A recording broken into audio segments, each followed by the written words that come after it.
Warning, this episode contains brain food that will lead to improved emotional and social intelligence.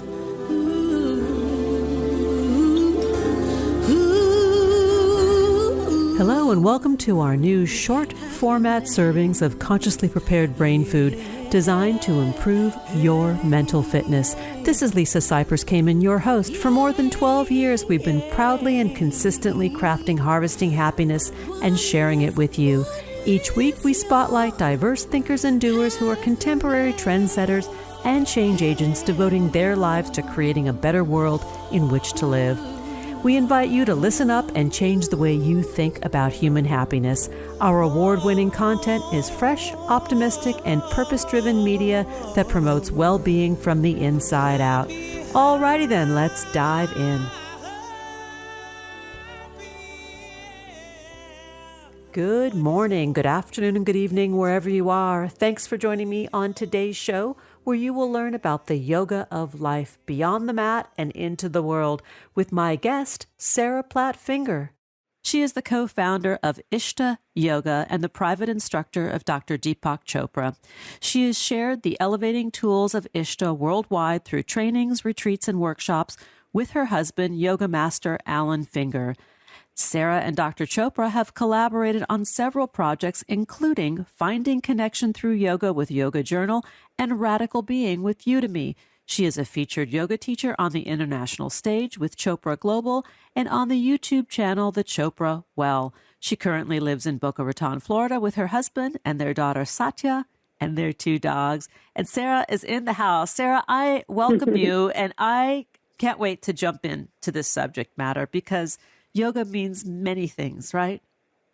Yeah, it really does. And thank you so much for having me. It's really a pleasure to be on your show and to talk with you about some of these really life-shifting, illuminating topics. Yeah. When we say the word yoga, many people go to, sitting cross-legged, in the sort of Om position, contemplating one's navel, maybe chanting, maybe doing a few poses. But the real yoga is something very different. Yeah, there's this great saying, which I love, which is, if you can breathe, you can do yoga. I think yoga has been very much misconstrued in our modern Western culture to be something that you have to master, or you have to have a certain predisposition to get into the yoga practice, like being flexible or looking a certain way or eating a certain way. And really, it is just about enhancing the human condition, like bringing into balance those things that so often get thrown off for us. Yoga is it's an action, but it's also a state of being. Literally, it means union or yuj, to yoke.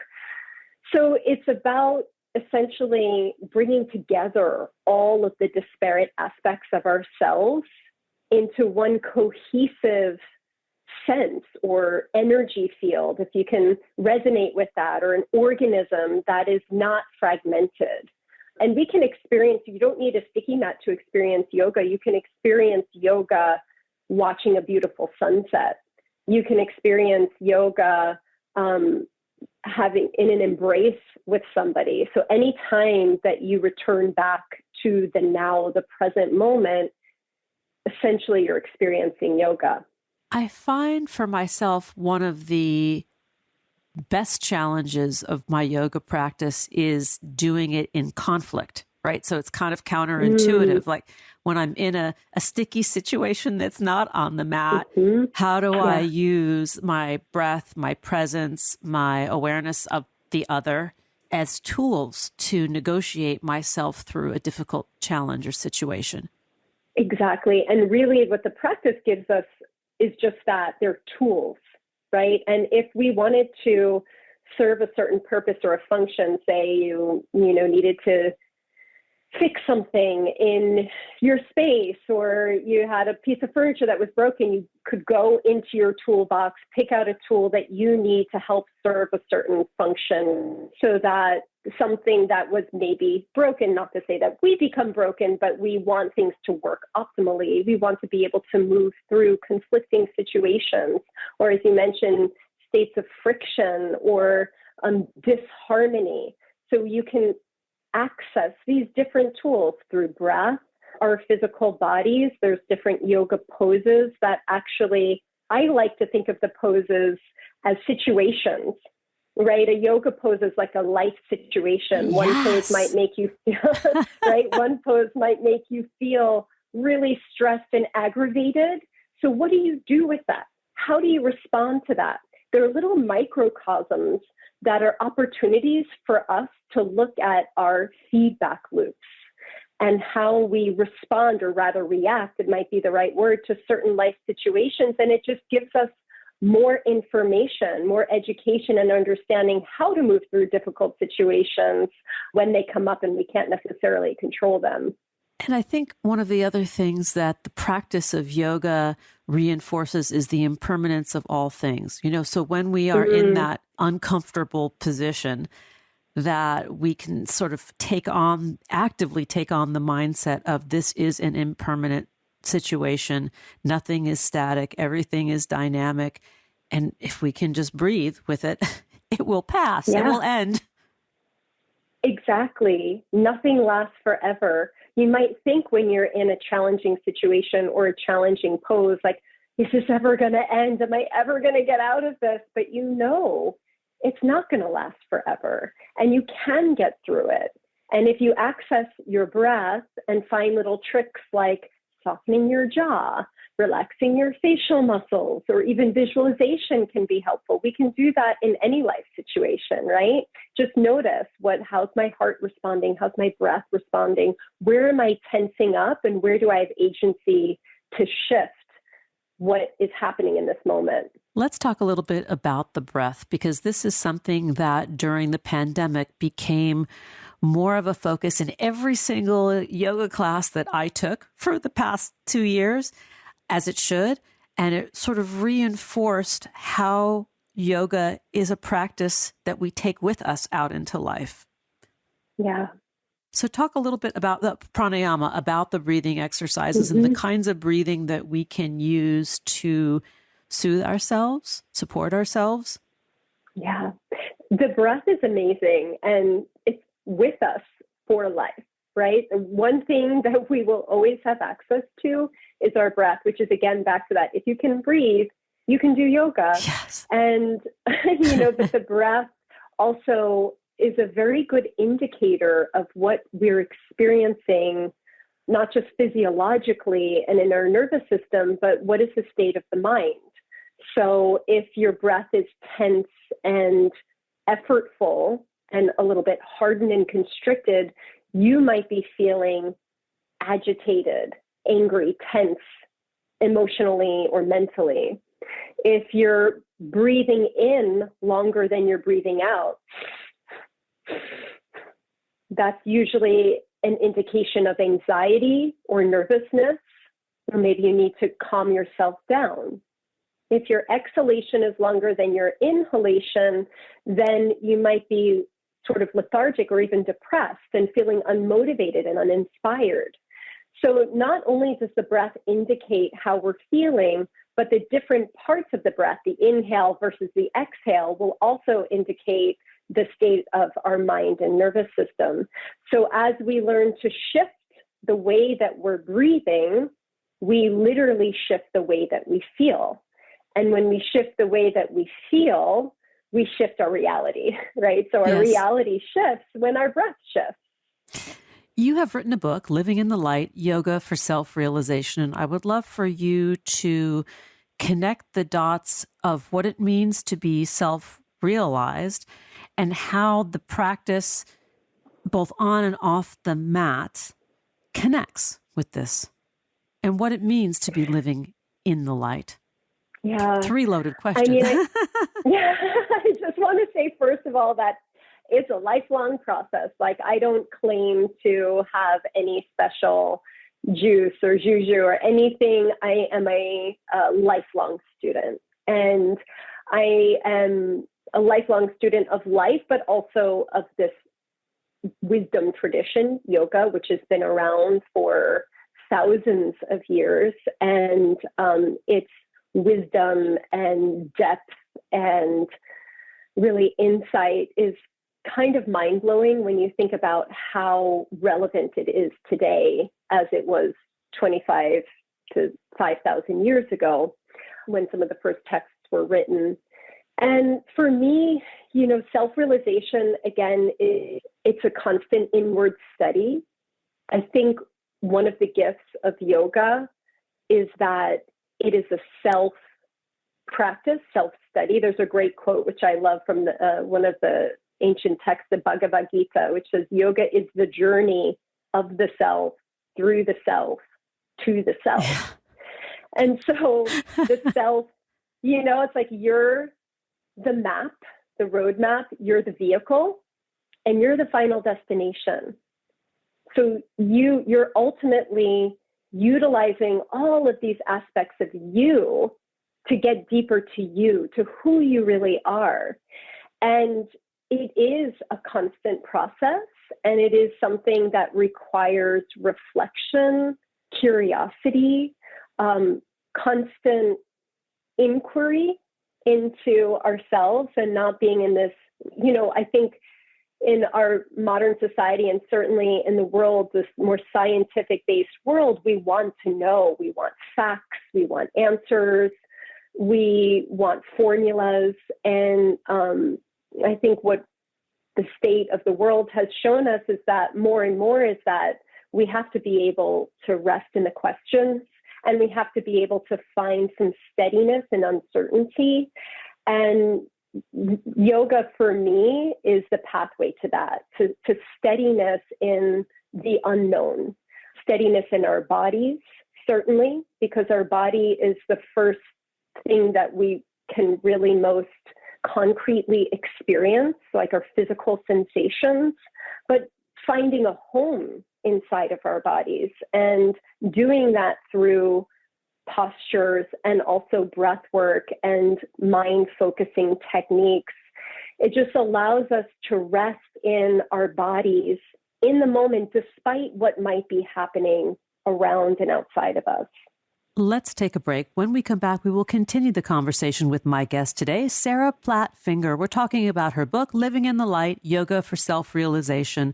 To learn more, please visit sarahplattfinger.com. On Twitter, you can find Sarah at @SPlattfinger, on Facebook at sarah.plattfinger, and on Instagram at @SPlattfinger. Here come the pause, and we'll be right back. Wait. Before we take that break, let's talk about self-care in the new year. Small actions can really make a big impact on our well-being, like eating healthier foods and exercising daily.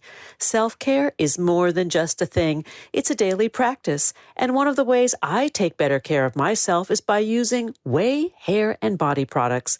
During the winter months, I'm keeping my flakiness at bay with Way's new anti-dandruff shampoo. I'm really loving Way's new anti-dandruff shampoo that's made with salicylic acid to gently soothe dry, itchy, and irritated scalps, and smells heavenly with notes of ginger and spearmint. This product keeps snow off your shoulders and where it belongs, outside. Take your hair, body, and lifestyle routines to the next level with Way's award-winning products. I'm also a huge fan of Way's best-selling leave-in conditioner that helps manage frizz, tangles, flyaways, and breakage for all hair types. Every product is designed for effortless hair care routines for your life, your way. Way offers a complete line of products for all hair types that promote softer, shinier, bouncier, fuller looking, healthier feeling, and happier tresses. The way to healthy hair starts here. Go to THEOUAI.com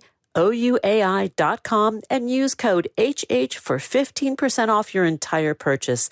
That's THEOUAI.com, code HH. Now let's grab that quick pause.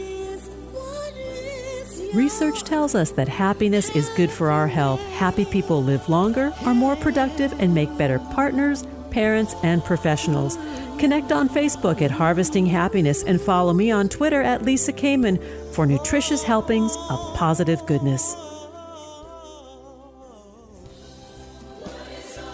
One thing I know for certain, happiness waits for no one, and at times we all need a little support.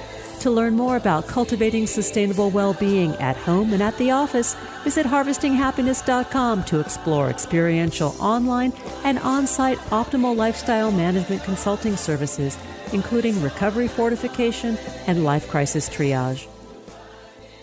And we're back, continuing the exploration of the yoga of life beyond the mat and into the world. Let's get back to the conversation with my guest, Sarah Platt-Finger. And we're back, continuing the conversation with my guest today, Sarah Platt-Finger. We're talking about her book, Living in the Light, Yoga for Self-Realization. I like to also call this the yoga of life beyond the mat and into the world. What we do with this beautiful practice, this yogic philosophy that, in my experience, Sarah, is more of an invitation versus a competition. Yeah, absolutely. I think there's a lot of misunderstanding or misrepresentation that yoga is somehow a competitive sport.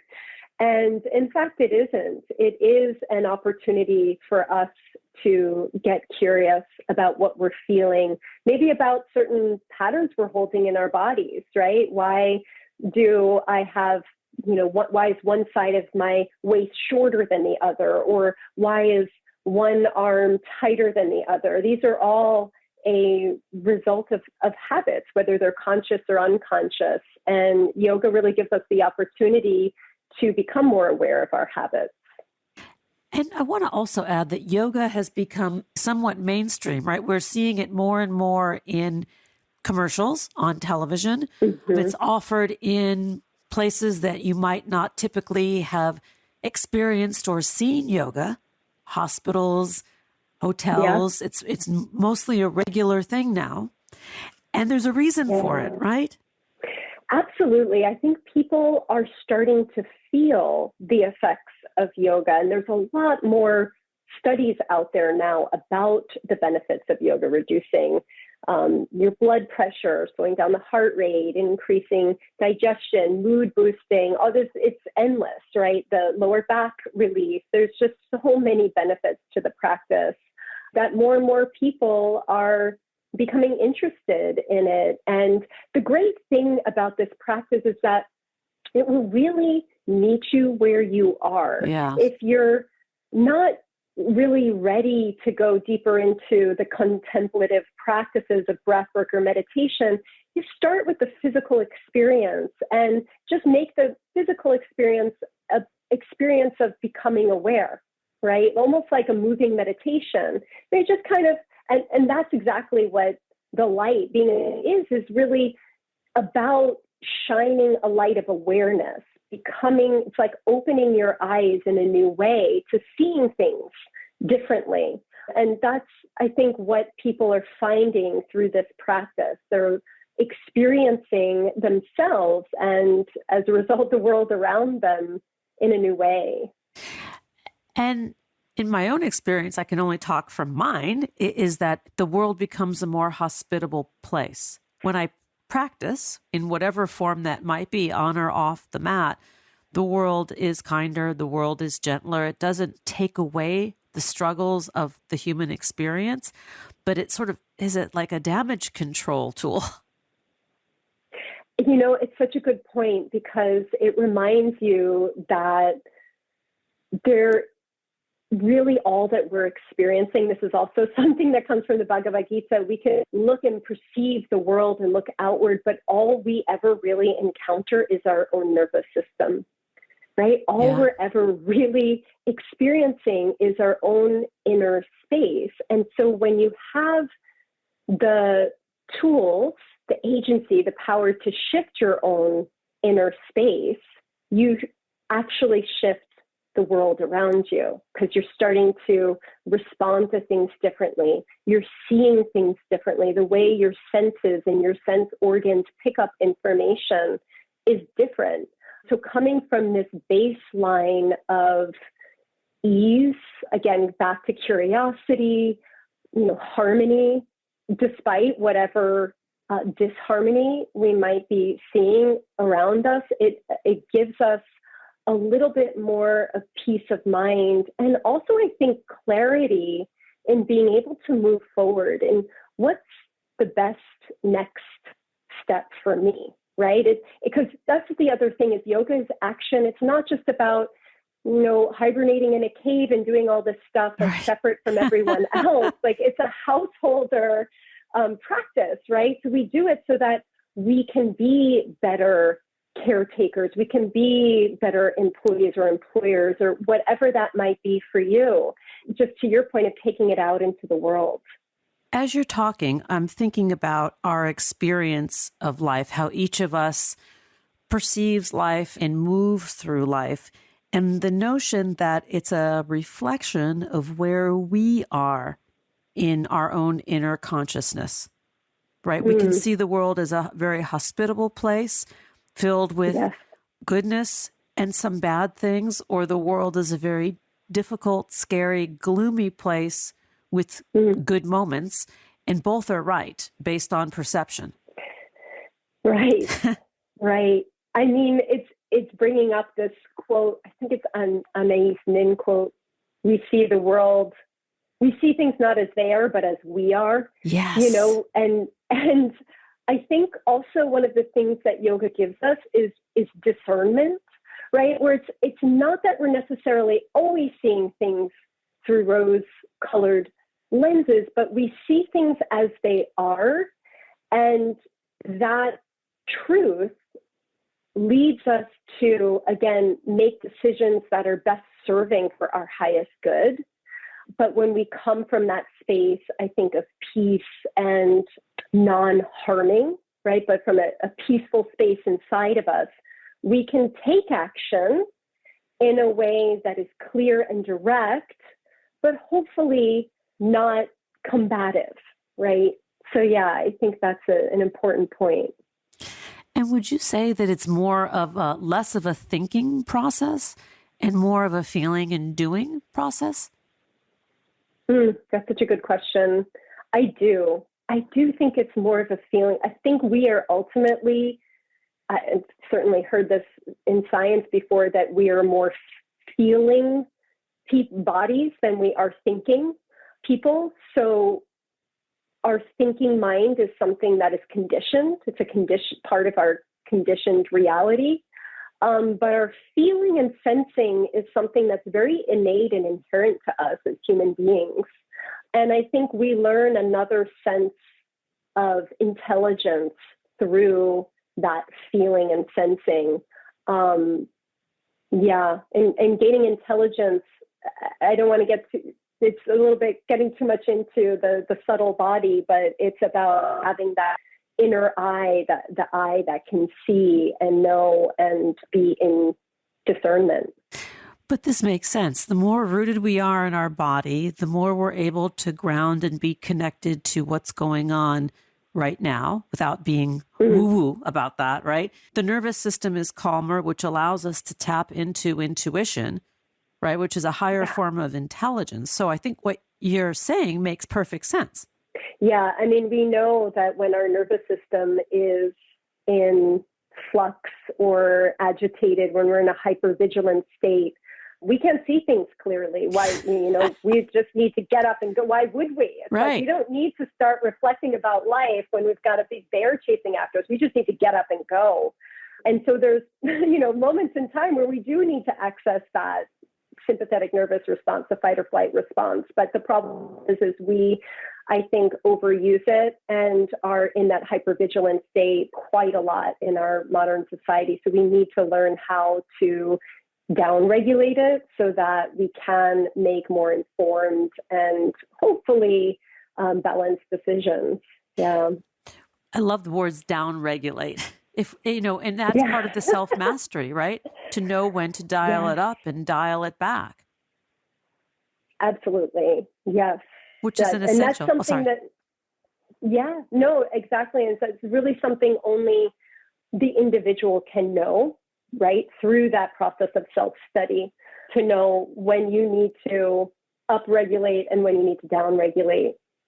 And when we talk about the practice of yoga, more attributes, I think that a tool towards greater self-mastery or achieving greater self-mastery is a part of this equation, because you're dealing with yourself on every level in the practice. Yes. Yes, absolutely. It's a part of yourself, but we realize, we spend so much time looking at other people, judging other people. If they could only be this way and that way and change that. But what we don't realize is that when we change ourselves, we change our world. We change everything around us, So it's really about taking responsibility for ourselves, taking responsibility for our feelings, our emotions, our energy, right? Our internal space. How do we do that? To me, yoga is like a foolproof system of learning how to manage your own internal space so that, you can then have more harmonious relationships. And it actually frees up a lot of our suffering and time and effort that we spend on other people. Well, we're never each other people. We just can't. We think we can. We like to think that we can, but we can't. Of course. But change yourself and watch them change. Yeah. I suppose if you want to work towards being a control freak, look in the mirror. There you go. Start there. When you get all of Yes. that in order, then let's talk, because that's a lifetime journey. It is a lifetime journey, a lifelong process. And, something that I think one of the main tenets of yoga, a sort of guidepost of it is what's called ahimsa, which is peaceful presence, non-harming, non-injuring yourself, non-judging yourself, not being combative or hostile, but resting in a peaceful presence. Can you peacefully look at yourself and look at mistakes, right? And accept them. Challenges and accept them. The problem is we get so combative, right? And just start that criticism, and it really doesn't serve us or anyone else for that matter. And when you talk about ahimsa or nonviolence or non-harming of self, it also reaches to society and the planet, and it's a sum total of everything. It's the quantum is what I guess I'm trying to say. This practice of ahimsa, of nonviolence. Oh, so much so. It's a way of life, it's a way of life. And it's not that anger doesn't arise or frustration, of course that happens and that can arise within you. But that sum total, as you were saying, that baseline is peace. If we can rest in that baseline of peace and ease and steadiness, I mean, what a different world we'd have, right? The conversations we could have with each other. Every Sunday, I go to this one yoga class it's a small group, but the group gets together and really likes to kvetch, really whine. Mm-hmm. And including the teacher, we really get into it. Like like the first 5 or 10 minutes. And then she looks at us. She said, okay, have we had enough? Are we done? Like now we can get to it. And we always laugh because she holds space for that fine wine, right? She holds space for the gamut of emotions as part of the practice. And then sort of bookending it like, okay, we're done with that. Now let's move on to the next part of this glorious experience that we get to have every week. Yeah, it's moving energy, right? Sometimes that's just how we move our energy. Yeah. We need to kvetch, we need to talk and get it out of the system. Yes. Come back to the baseline. Yes. It's like a sweat, like a sweat lodge for our emotions. Yeah, exactly. It's really just the important thing is knowing that baseline is there, because then you know that the other stuff is not the supreme reality. You know? I like that. Yeah. For another perspective on a supreme reality for the yoga curious who might not be practitioners listening to this, go out and get yourself a copy of Living in the Light, Yoga for Self-Realization that has been authored by my wonderful guest today, Sarah Platt-Finger. To connect with Sarah, please do so at sarahplattfinger.com, on Twitter at @splattfinger, on Facebook, sarah.plattfinger, and on Instagram at @splattfinger. And Platt is with 2 T's. Sarah, come hang out and talk about real world yoga with me any day of the week. I love this. Oh, thank you so much. This is really such a joy and honor. I really appreciate you. For me too. Have a great day. Thanks for joining us on Harvesting Happiness today. This is Lisa Cypers Kamen on behalf of my guest, Sarah Platt-Finger, wishing you kind thoughts, kinder words, and the kindest of actions. Until next time, remember, happiness is an inside job. Happiness is your inside job. Please go out and rock your day, and remember to be kind to one another. Keep harvesting your own happiness anytime and anywhere from the comfort of wherever you are. Subscribe, listen, and share hundreds of downloadable episodes from our mental muscle toning libraries at harvestinghappinesstalkradio.com, toginet.com, iTunes, Google Play, Amazon, Spotify, or wherever you get your podcasts. To learn more about my global consulting services, please visit harvestinghappiness.com. Spread more joy by liking us on Facebook at Harvesting Happiness and following me on Twitter at Lisa Kamen. Harvesting Happiness is produced by me, Lisa Cypers Kamen, Andrea Mengele, Robin Boyd, Andrea Daly, and the awesome team at Podfly Productions, including Eric Begay, Kimberly Beck, and Alec Gus, in collaboration with TogiNet Radio, KBUU, RadioMalibu.net, and is available on PRX, the Public Radio Exchange.